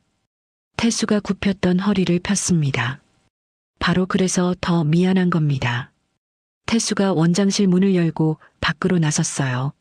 좁은 복도를 지나 현관을 빠져나와 다시 그 마당을 가로질렀습니다. 아까 그 자리에서 태수를 올려다보았던 아이가 친구들과 한창 공을 차다가 다시 한번 고개를 들어 태수를 빤히 바라보았어요. 태수가 그 머리를 한번 쓸어주고는 대문을 빠져나왔습니다. 미녀가 지금 곧장 한서진 씨 집으로 가자. 차가 보육원 골목을 빠져나와 도로에 올라서는 사이 태수는 창밖을 바라보았어요. 28년이었습니다. 사설 탐정을 바꿔가며 전국의 보육원을 뒤졌어요. 그럼 돈이면 되겠지 싶어 제게 3위까지 올랐어요. 그래도 아이는 나타나지 않았습니다. 블라인드 공채를 만들어 매년 로비에 내려가 지원자들의 얼굴을 한 명 한 명 살폈지만 28번의 가을이 그렇게 빈손으로 지나갔습니다. 그 모든 것으로도 찾지 못한 딸이 결국 제 발로 그 문을 열고 들어왔어요. 28년 만에 내 딸의 집으로 가는구나. 차창 너머로 늦은 오후에 햇살이 흘러가고 있었어요. 세단이 그 골목 입구에 멈췄어요. 태수가 뒷좌석 문을 열고 차에서 내려섰어요. 운전석에서 따라 내리려던 민혁을 향해 태수가 손을 들어 보였습니다. 민혁아, 너는 여기서 기다리고 있어라. 회장님, 이번엔 나 혼자 가야 한다. 민혁이 그 자리에서 멈춰 섰어요. 태수가 고개를 들어 골목 안쪽을 응시했습니다. 사진보다 훨씬 좁았고 사진보다 한층 더 어두웠습니다. 내가 62년을 살면서 회장이 아니라 한 아이의 아빠가 되는 자리는 오늘이 처음이야. 그러니 혼자 가야지. 태수는 끝내 민혁 쪽으로 고개를 돌리지 않은 채 그 말만을 남겼어요. 민혁이 말없이 차에 등을 기대고 선 채 좁은 골목 안쪽으로 사라져가는 회장의 등을 지켜보고 있었습니다. 골목 끝에 그 대문이 매달려 있었어요. 어제 사진 속에서 본 바로 그 대문. 태수가 어깨로 그 철판을 밀고 들어갔습니다. 계단 5칸, 곰팡이, 축축한 습기. 사진 그대로였습니다. 태수가 떨리는 발끝을 첫 번째 계단 위에 내려놓자 구두 밑창으로 축축한 냉기가 올라왔습니다. 두 번째, 세 번째, 한 칸을 내려갈 때마다 심장이 더 크게 뛰었어요. 네 번째 칸에서 한 손으로 벽을 짚어야만 했고, 5번째 칸, 계단 끝에 문이 있었어요. 태수가 그 문 앞에 마주 섰습니다. 주먹을 들어 올렸다가 내렸고, 다시 들어 올렸다가 또 내렸어요. 손가락 마디마디가 잘게 떨리고 있었습니다. 마침내 들어 올린 주먹이 문에 막 닿으려는 그 순간, 안쪽에서 아이의 울음소리가 새어나왔어요. 손녀 지유리의 목소리였습니다. 태수의 주먹이 허공에서 멈췄어요. 숨을 들이켜고 노크했습니다. 똑똑똑. 안에서 가벼운 발소리가 다가오더니 낡은 문이 반쯤 열렸어요. 문틈 너머에 서진이 서 있었어요. 며칠 전 면접실의 얼굴이었지만 볼이 꺼져 있었고 눈 밑 그림자가 짙었습니다. 낡은 트레이닝복 차림에 바깥에서 밀려드는 차가운 공기가 그녀의 머리카락을 흔들고 있었어요. 서진의 눈이 커졌습니다. 회장님이 여기에 어떻게... 태수는 아무 대답도 하지 못한 채 서진의 얼굴만 응시하고 있었어요. 잠시 들어가도 되겠니? 태수의 목소리가 문틈을 겨우 넘어왔습니다. 꼭 해야 할 말이 있어서 왔다. 서진이 태수를 올려다보았어요. 며칠 전 자신을 합격시켜 주었던 그 사람이 또 며칠 뒤 자신의 수습 자리를 잘라낸 바로 그 회사의 회장이 지금 이 비좁은 지하방 계단 끝까지 내려와 자기 앞에 서 있었습니다. 서진이 잠시 망설이다가 결국 문을 활짝 열어주었고 태수가 안으로 들어서며 낮은 천장에 머리가 닿지 않도록 고개를 숙여야 했어요. 좁은 방 안을 한 바퀴 둘러보았습니다. 알전구 하나 들뜬 벽지, 변색된 장판, 땅에 묻힌 창문. 방 한가운데 깔린 낡은 이불 위에는 손녀 지유리가 앉아 칭얼거리고 있었어요. 좁은 방 안에는 그가 앉을 만한 변변한 자리조차 없었어요. 서진이 방 한쪽 구석에 놓인 단 하나뿐인 낡은 플라스틱 의자를 끌어다 놓았습니다. 여기 앉으세요. 태수가 그 의자 위에 몸을 내려놓자 낡은 플라스틱이 그의 무게에 삐걱 소리를 냈어요. 서진은 그 맞은편 차가운 방바닥 위에 무릎을 가지런히 꿇고 앉아 두 손을 무릎 위에 모았습니다. 이불 위에서 칭얼거리던 지유리가 문득 고개를 돌렸어요. 좁은 방 안에 처음 보는 낯선 노인이 앉아 있었거든요. 지유리의 동그란 두 눈이 태수의 얼굴 위에 가서 닿았습니다.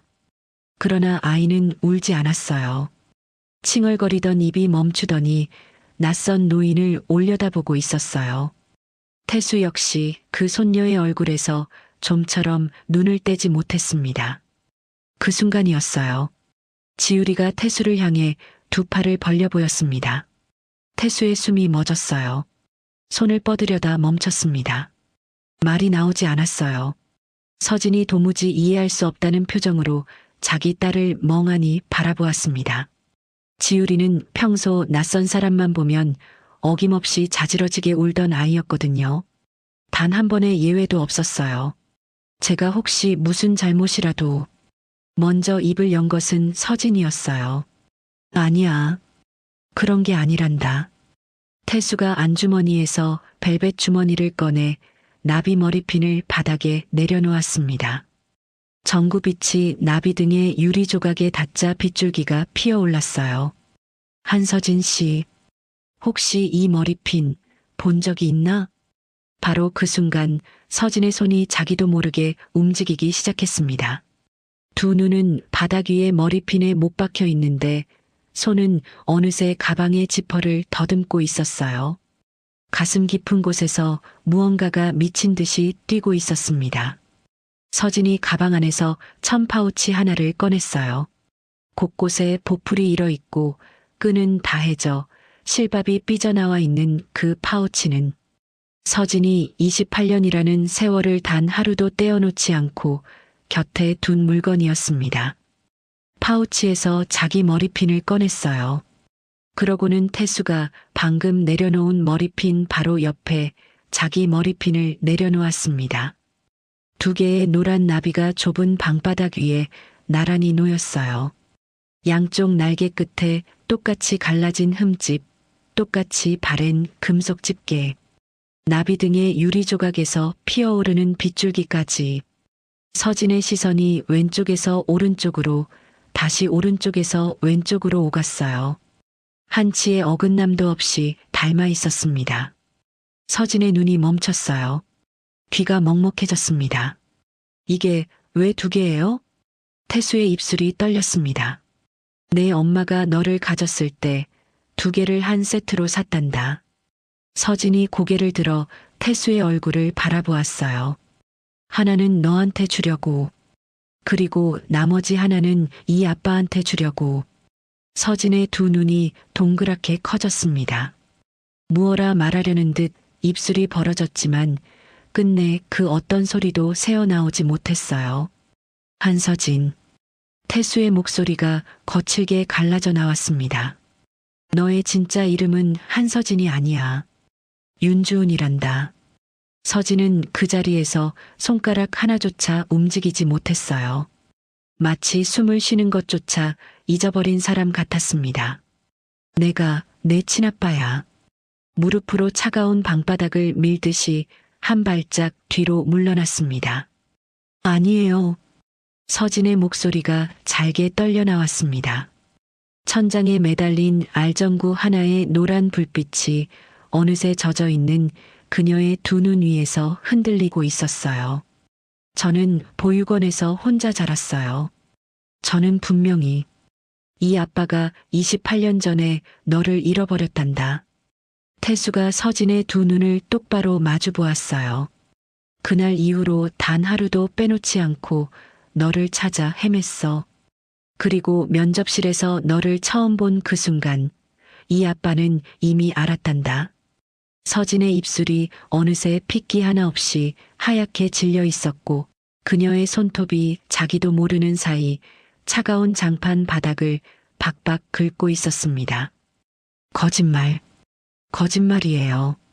서진의 목소리가 점점 높아져 갔어요. 그럼 왜 저는 보육원에서... 말이 거기서 뚝 끊겼습니다. 끝내 끝까지 흘러나오지 못한 한 문장. 왜 저는 보육원에서 28년이라는 세월을 혼자 살았어요가 되었어야 할 그 문장이 끝내 그녀의 목구멍에 걸려 한 글자도 새어나오지 못했습니다. 서진의 두 눈에 물기가 차올랐어요. 그 눈물이 떨어지지 않게 하려고 그녀는 황급히 고개를 들어 천장을 올려다보았습니다. 알전구 하나, 노란 불빛, 그리고 그 위로 얼기설기 갈라진 천장의 금이 눈물에 번져 흐릿하게 일그러져 보였어요. 서진이 고개를 다시 떨어뜨렸습니다. 원장님이 그러셨어요. 제가 보육원에 처음 들어갔을 때 한 달 내내 말 한마디를 안 했었대요. 태수의 두 손이 무릎 위에서 단단한 주먹으로 굳어 있었어요.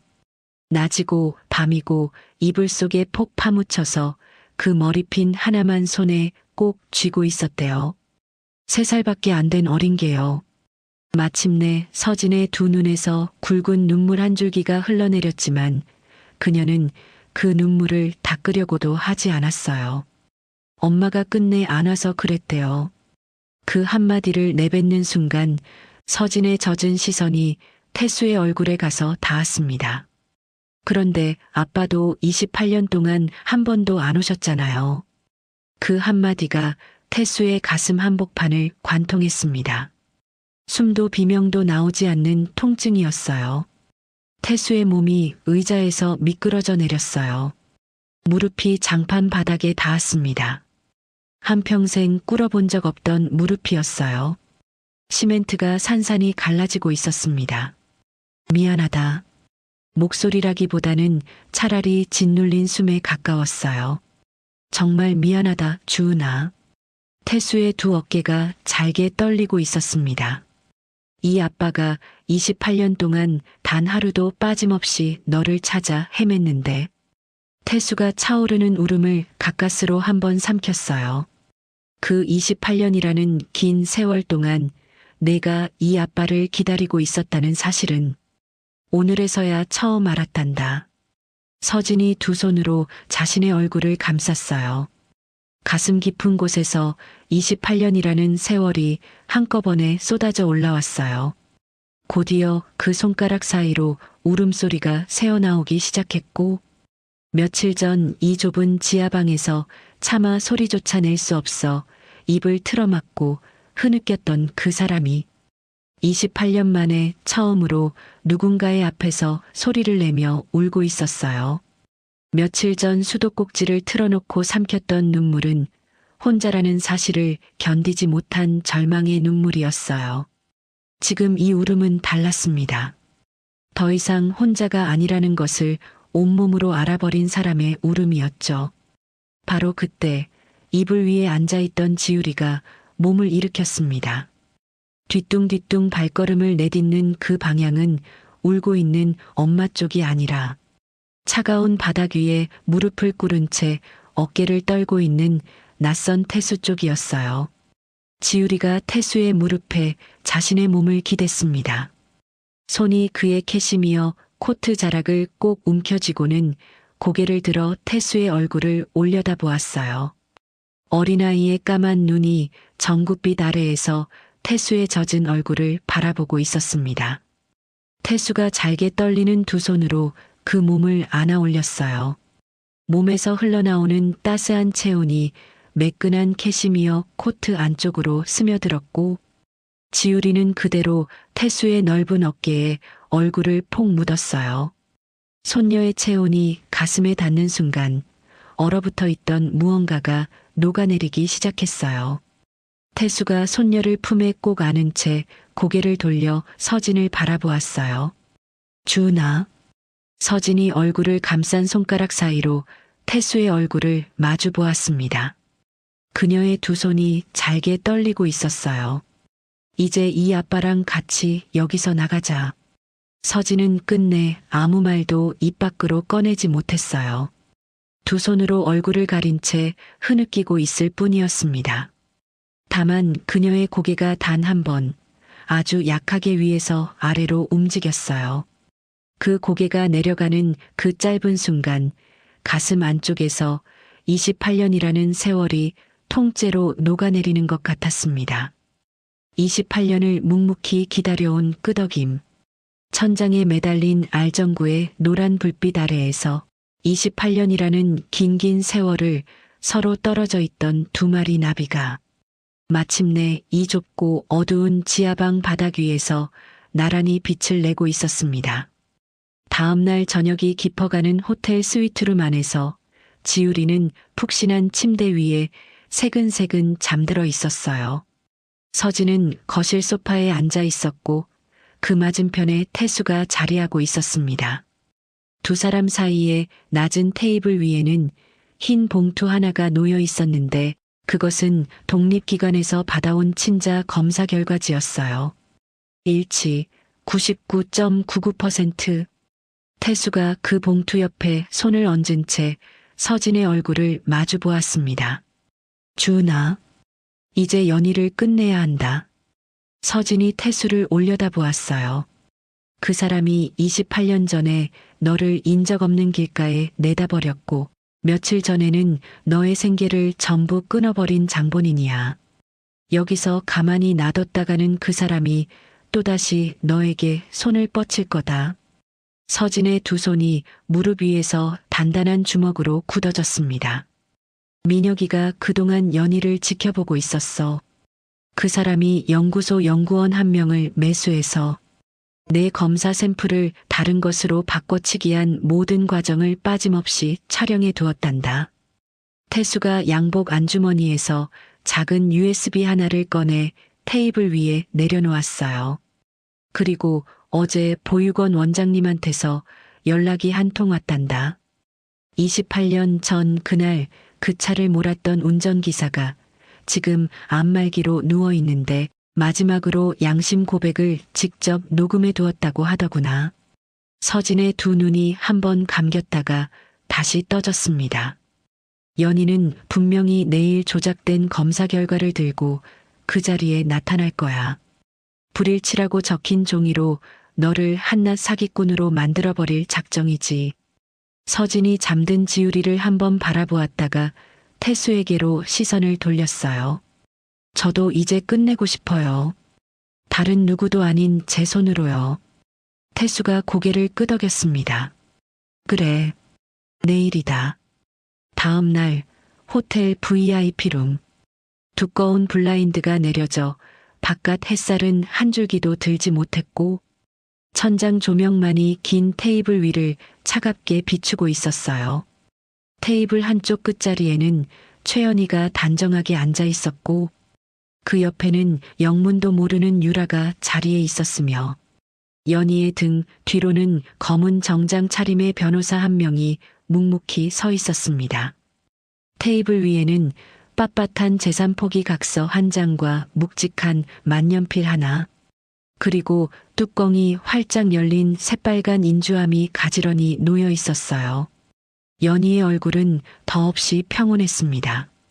입꼬리가 아주 살짝 위로 올라가 있는 그 표정은 누가 보아도 이미 모든 것을 손에 거머쥔 승리자의 얼굴이었어요.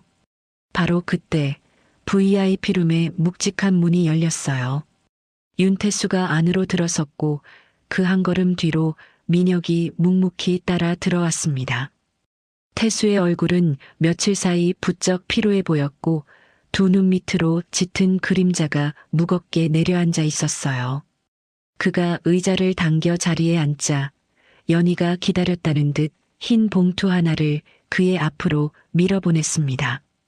봉투 위에는 어느 유명 연구소의 로고가 또렷하게 찍혀 있었어요. 부탁하셨던 친자 검사 결과예요, 회장님. 태수가 말없이 봉투를 건네받아 봉인을 뜯어 안에서 결과지 한 장을 꺼내 들었습니다. 불일치. 태수의 눈이 한번 흔들렸습니다. 태수가 손에 든 결과지를 테이블 위에 내려놓는 사이 연희는 다음 순간을 기다리고 있었어요. 제가 처음부터 그렇게 말씀드렸잖아요, 회장님. 그 여자는 회장님의 상처를 파고들어 돈과 지위를 뜯어내려는 꽃뱀이에요. 태수가 테이블 위에 놓인 결과지를 한 번 더 내려다보았습니다. 이상하군. 그가 입 밖으로 꺼낸 한마디는 그게 전부였어요. 그 뒤로 어떤 말도 더 이어지지 않았습니다. 연희의 미소가 멈췄어요. 그녀가 예상한 태수의 반응은 결코 이상하다는 말이 아니었거든요. 무너져 내리거나 분노로 폭발하거나 그도 아니면 깊은 침묵에 잠기거나 셋 중 단 하나여야만 했는데 말이죠. 연희가 등 뒤에 서 있던 변호사에게 눈짓을 한번 슬쩍 보내자 변호사가 곧바로 빳빳한 재산 포기 각서 한 장을 태수의 앞으로 밀어놓았습니다. 연희는 곧바로 옆자리에 앉은 유라에게 묵직한 만년필 한 자루를 건네주었어요. 유라야, 너도 여기 서명해야 해. 이게 다 우리 가족을 지키는 일이야. 영문도 모르는 유라의 손이 그 만년필을 받아들었습니다. 손끝이 떨리고 있었어요. 까만 만년필 촉이 빳빳한 서류 위의 서명란을 향해 아래로 내려가고 있었습니다. 만년필 촉이 마침내 종이 위에 닿기 직전이었어요. 바로 그 순간 VIP룸의 묵직한 문이 다시 한번 활짝 열렸어요. 그 문 너머에 한서진이 서 있었고 그 한 걸음 뒤로 보육원의 조미경 원장이 함께 자리하고 있었습니다. 서진의 두 눈빛 안에는 더 이상 그 어떤 두려움도 남아있지 않았어요. 며칠 전 성도그룹 본사 로비에서 보안 요원의 손에 짐짝처럼 끌려나가던 그 여자도 좁은 지하방에서 소리조차 내지 못한 채 흐느껴 울던 그 여자도 아니었습니다. 연희의 얼굴에서 핏기가 가시는 게 보였어요. 서진이 고개를 돌려 연희의 얼굴을 똑바로 마주 보았습니다. 제 아버지께서 다 말씀해 주셨어요. 아버지. 그 한 단어가 VIP룸안의 공기를 송두리째 바꿔놓았어요. 연희의 심장이 뒤틀렸습니다. 두 눈동자가 황급히 태수의 얼굴을 향해 옮겨갔어요. 그러나 태수는 오직 자기 친딸의 얼굴만을 응시하고 있을 뿐. 끝내 연희 쪽으로는 단 한 번도 시선을 돌리지 않았어요. 원장이 들고 있던 가방 안에서 낡은 녹음기 하나를 꺼내 떨리는 손끝으로 재생 버튼을 눌렀습니다. 스피커에서 한 남자의 거칠고 낮은 목소리가 흘러나왔어요. 그 목소리에는 죽음을 코앞에 둔 사람 특유의 가쁜 숨소리가 무겁게 섞여 있었습니다. 그날 사모님께서 그 아이를 차에서 내리게 하셨습니다. 미리 와서 기다리고 있던 사내가 어린 것의 손목을 잡아 끌고 갔습니다. 사모님께서는 그 사내에게 봉투를 건네신 뒤 단 한 번도 뒤를 돌아보지 않으셨어요. 연희의 명치가 내려앉았습니다. 얼굴에서 모든 핏기가 가시고 있었어요. 끌려가면서도 그 머리핀만은 끝까지 놓지 않더군요. 녹음기 너머 남자의 숨소리가 한층 더 거칠어졌습니다. 이제 곧 죽음을 앞둔 사람으로서 이 모든 진실을 말씀드립니다. 녹음이 거기서 멈췄어요. 방 안에 무거운 침묵이 내려앉았습니다. 연희의 입술이 벌어졌지만 그 안에서 나온 건 말이 아니라 가늘고 짧은 숨소리뿐이었어요. 민혁이 한쪽 벽면에 놓인 모니터에 USB 하나를 꽂아 넣었어요. 곧이어 까만 화면이 환하게 켜졌습니다. 어두운 뒷골목에서 흰 가운의 연구원에게 봉투가 건네지는 장면. 서진이라는 이름이 적힌 면봉은 폐기하고 이걸로 바꿔치기에 영상 속 연희의 목소리까지 고스란히 잡혀 있었습니다. 태수가 양복 안주머니에서 또 다른 흰 봉투 하나를 꺼냈어요. 독립기관에서 받아온 진짜 친자 검사 결과지를 테이블 위에 내려놓았습니다.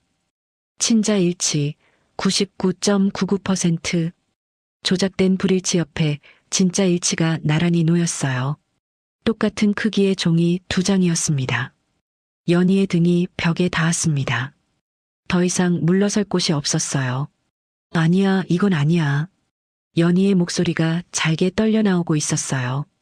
조금 전까지 그녀의 얼굴 위에 가득하던 그 평온한 미소는 이미 온데간데 없었습니다. 영문 모르고 앉아있던 유라의 손에서 묵직한 만년필이 툭 떨어졌어요. 매끈한 만년필이 회의 테이블 위를 또르르 굴러가는 소리가 적막한 방 안에 유난히도 크게 울려 퍼졌습니다.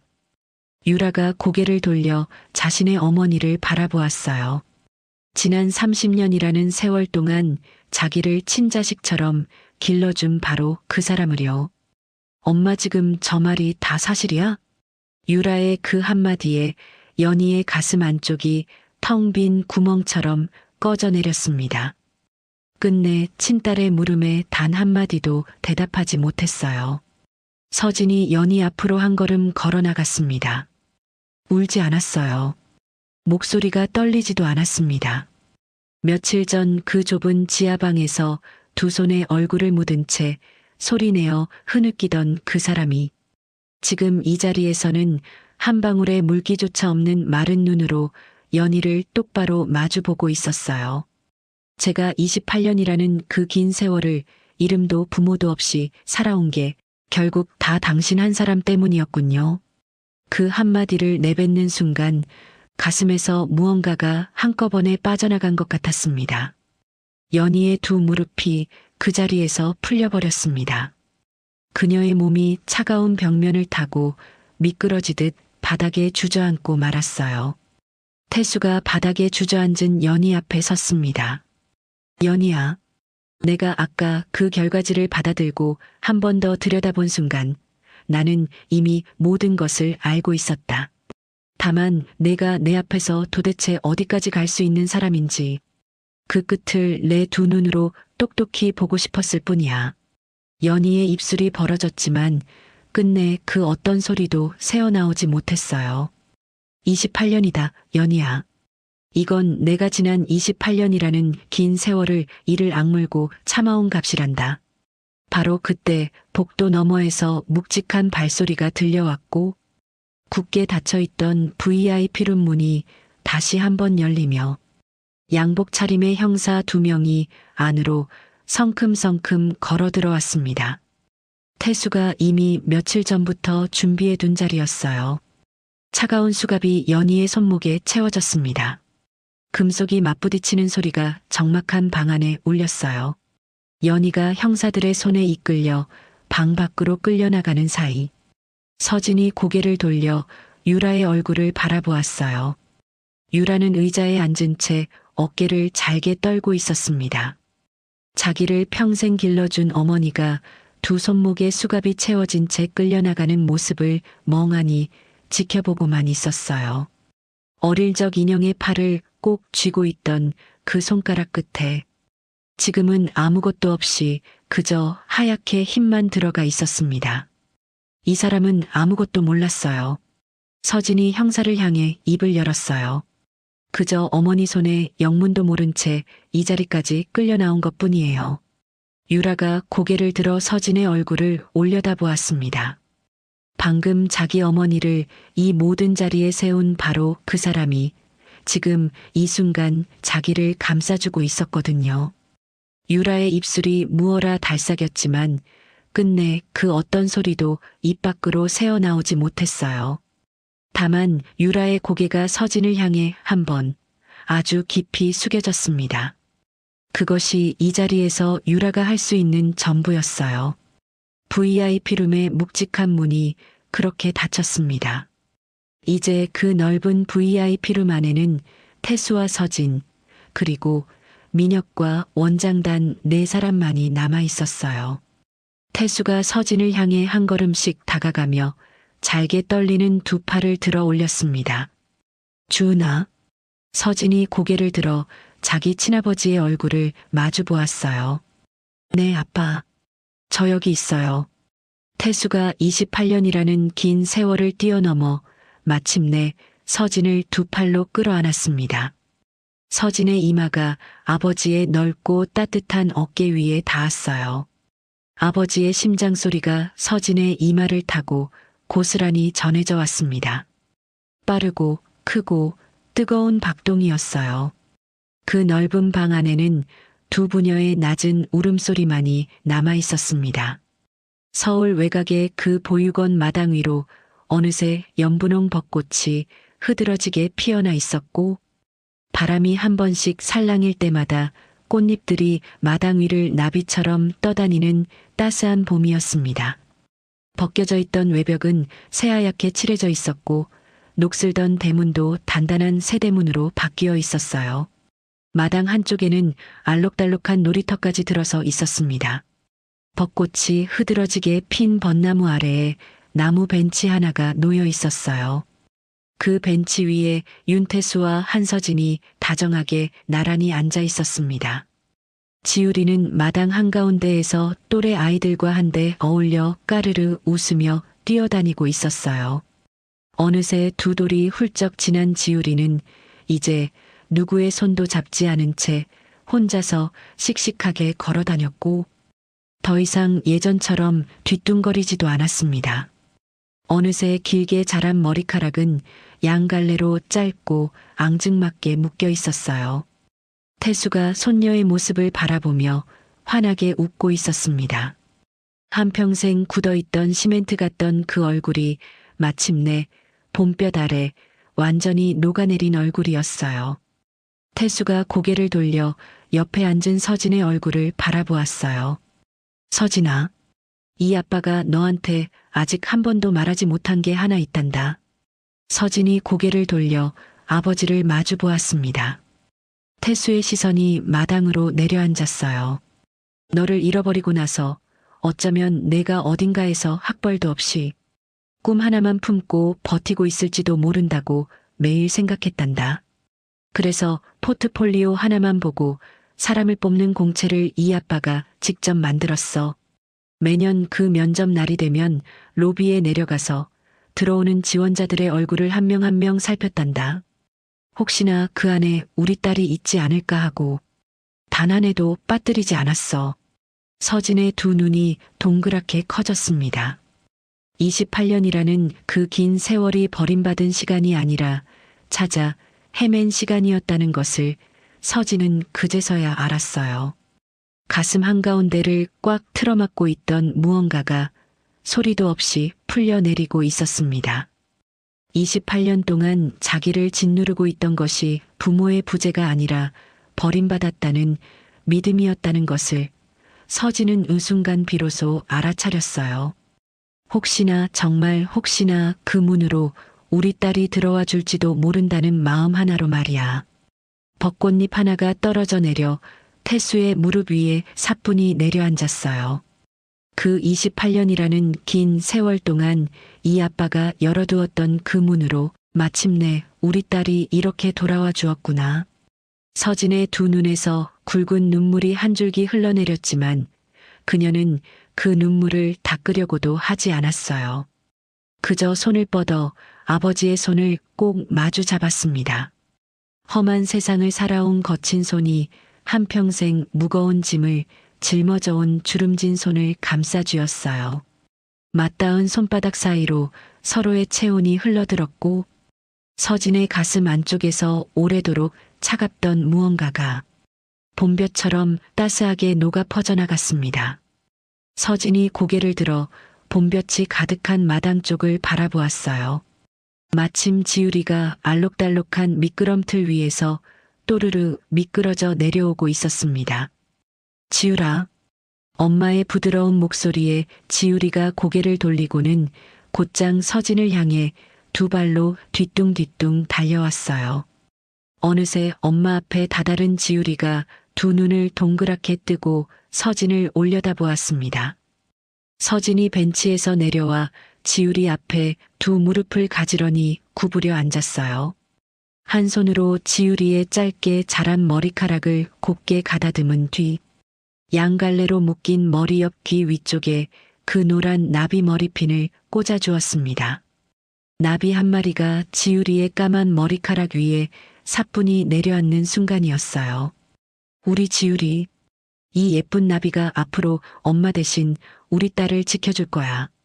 28년 전 어느 봄날 죽은 박소영이 어린 주은이의 머리에 처음 그 머리핀을 꽂아주며 속삭였던 바로 그 한마디가 28년이라는 긴긴 세월을 건너 지금 서진의 입을 통해 지우리에게로 고스란히 건너가는 순간이었습니다. 지우리가 손으로 자기 머리 위를 더듬어 보았어요. 보드라운 손끝에 나비의 날개가 닿는 순간 어린 것이 까르르 환한 웃음을 터뜨렸습니다. 지우리가 뒤를 돌아 벤치 위에 앉아있는 태수를 바라보았어요. 곧이어 두 발로 뒤뚱뒤뚱 벤치 쪽으로 걸음을 옮기더니 태수의 무릎에 몸을 기댄 채 그를 올려다보았습니다. 어린 것의 머리 위에 새로 꽂힌 노란 나비 머리핀이 따스한 봄 햇살을 받아 반짝반짝 빛나고 있었어요. 태수가 소리내어 웃었습니다. 62년이라는 긴 세월을 살아오는 동안 단 한 번도 지어본 적 없는 그런 얼굴로 가슴이 벅차서 아팠지만 그 아픔이 생전 처음으로 따뜻했습니다. 우리 지우리 아빠는 태수가 조심스럽게 입을 열었습니다. 서진은 그 말끝을 받아들었어요. 평생 만날 일 없을 거예요. 그래도 저는 괜찮아요. 서진이 고개를 들어 아버지의 얼굴을 마주 보았습니다. 우리 지우리한테는 이렇게 좋은 할아버지가 계시잖아요. 태수의 두 눈에 어느새 물기가 그렁그렁 번졌어요. 울면서도 동시에 웃고 있는 얼굴이었습니다. 벚나무 아래 벤치 위에 두 부녀가 다정하게 나란히 앉아 있었어요. 지우리는 어느새 할아버지의 무릎 위에 폭 안긴 채 허공에서 떨어지는 연분홍 벚꽃잎을 잡아보려고 두 손을 자꾸만 위로 뻗고 있었습니다. 28년이라는 긴 세월 동안 아버지가 묵묵히 열어두었던 그 문으로 마침내 잃어버린 딸이 돌아온 것이었어요. 따스한 봄 햇살이 새 단장을 마친 보육원 마당 위로 가득 쏟아져 내리는 사이 노란 나비 머리핀 하나가 어린 것의 머리 위에서 봄빛을 받아 반짝반짝 빛나고 있었습니다. 이 이야기는 28년이라는 세월 동안 누군가를 포기하지 않고 기다린다는 것, 그리고 끝내 닫히지 않은 문 하나가 어떻게 한 가족의 운명을 바꿔놓는지에 대해 생각해 보게 합니다. 혹시 여러분 곁에도 아직 꺼내지 못한 마음 하나, 혹은 묵묵히 열어두고 있는 문 하나가 남아있진 않으신가요? 여러분의 이야기를 댓글로 들려주세요. 구독과 좋아요가 다음 사연을 만드는 힘이 됩니다. 그럼 다음 이야기에서 또 만나요. 오늘도 행복하세요. 지금까지 굿밤 이야기였습니다.